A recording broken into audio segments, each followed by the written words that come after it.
Dans une chambre, Cléopâtre, reine d'Égypte, vient de se donner la mort. La reine agonisante est étendue sur son lit. Elle presse son flanc droit dans un geste de douleur, tandis que l'aspic, qui vient de la piquer, glisse le long de son corps. Sa poitrine nue, ses jambes enveloppées dans une riche étoffe moirée, contrastent vivement avec son visage cendreux, ses yeux cernés de noir. La mort de Cléopâtre s'inscrit dans une très longue tradition littéraire puis picturale. L'épisode est raconté par les auteurs antiques. Après la bataille d'Actium et la défaite définitive de Marc-Antoine et Cléopâtre, les deux amants tentent d'échapper à Octave, futur empereur Auguste. Marc-Antoine fait répandre le bruit de sa mort et Cléopâtre, elle, choisit le suicide. Enfermée dans une pièce, elle se fait apporter par ses suivantes un panier de figues dans lequel est caché un aspic, le serpent, qui lui donnera la mort. Cette scène a connu une faveur toute particulière dans la peinture depuis le XVIe siècle, au moins dans des épisodes où la dimension historique le dispute souvent à une représentation plus ou moins voluptueuse.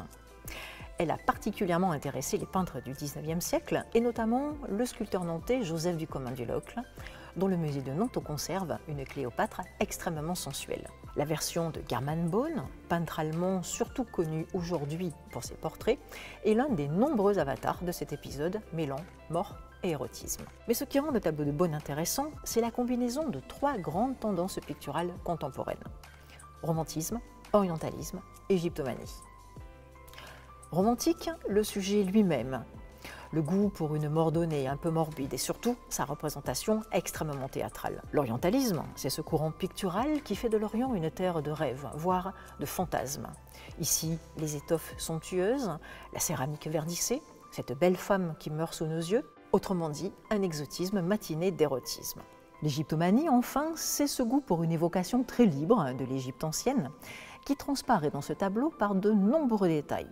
Le pied de table en corolle de lotus, le lit de Cléopâtre orné de figures de profil, exactement comme un sarcophage, figure que l'on va retrouver au fond, combinée avec des hiéroglyphes. Mais que pensez-vous des palmiers, des colonnes de temple, de ce crépuscule vaporeux que l'on aperçoit par la fenêtre et que n'aurait pas renié Cécile B2000? Vous trouvez que tout ça fait un peu toc? Vous avez parfaitement raison.